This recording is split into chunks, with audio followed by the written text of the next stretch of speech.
La chance conduit nos affaires mieux que nous pourrions le souhaiter. Vois-tu là-bas, Sancho, cette bonne trentaine de géants démesurés? Eh bien, je m'en vais les défier l'un après l'autre et leur ôter à tous la vie. Alors, le spectacle, le nom n'est pas encore tout à fait défini, mais le nom provisoire, c'est Don Quichotte, première épopée.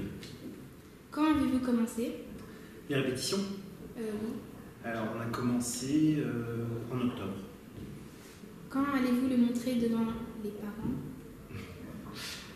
Donc, le spectacle va être joué pour différents publics, mais on va jouer du 1er au 6 juin.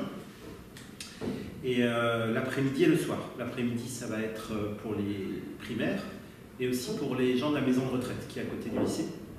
Et le soir, ça sera tout public, donc à la fois pour les parents, les familles et puis vous. Des géants? Où ça? Eh bien, là, devant toi, avec ces grands bras dont certains mesurent presque 2 lieues. Donc c'est un travail sur Don Quichotte. Don Quichotte, c'est toujours la question avec Don Quichotte, c'est tout de suite on imagine quelqu'un qui est fou, qui est pris de folie. Et c'est justement cette folie en fait qu'on essaye de questionner. Parce que c'est assez à la fois évident et un peu banal de dire oui, c'est un personnage qui est fou, qui commence à voir des géants à la place des moulins. Il sort dans la campagne, il voit un troupeau de moutons, mais lui, en fait, il voit à la place du troupeau de moutons, il voit des chevaliers, il voit une armée. Allons donc, monsieur. Ce qu'on voit là-bas, ce ne sont pas des géants, mais des moulins. Et ce que vous prenez pour leurs bras, ce sont leurs ailes qui font tourner la meule quand le vent les pousse.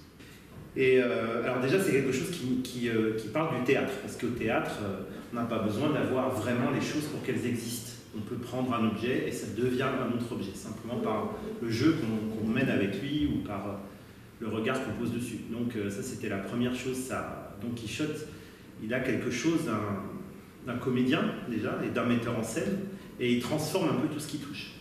On voit bien que tu ne connais rien en matière d'aventure. Ce sont des géants. Et si tu as peur, ôte-toi de là et dis une prière. Le temps que j'engage avec eux, un combat inégal et sans pitié. Puis après, on retrouvait cette question de la folie. Est-ce qu'il est fou? Est-ce qu'il est pas fou? Et en lisant précisément le premier volume, alors c'est vraiment sur le premier volume qu'on travaille, c'est pour ça que ça s'appelle Première épopée, parce qu'il y en a encore un deuxième. Il ressort dans ses aventures pour un long périple dans le deuxième tome. En travaillant sur le premier volume, on s'aperçoit que progressivement, tout le monde va rentrer dans le jeu.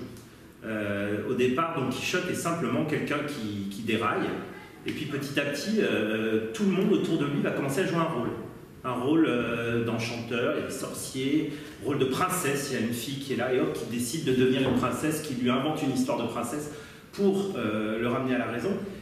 Et c'est complètement fou et intéressant parce que du coup, pour ramener Don Quichotte à la raison, tout le monde va devenir comédien. Vous avez plusieurs royaumes.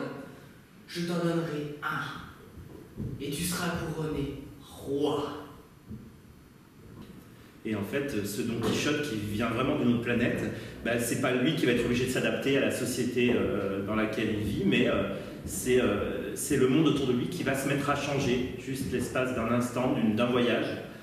Et finalement, chacun se trouve confronté à un personnage. Ça nous dit beaucoup de choses sur le théâtre, sur l'époque, sur la poésie, voilà, et sur ce rôle qu'on joue dans la vie, dans la société. C'est un peu ça.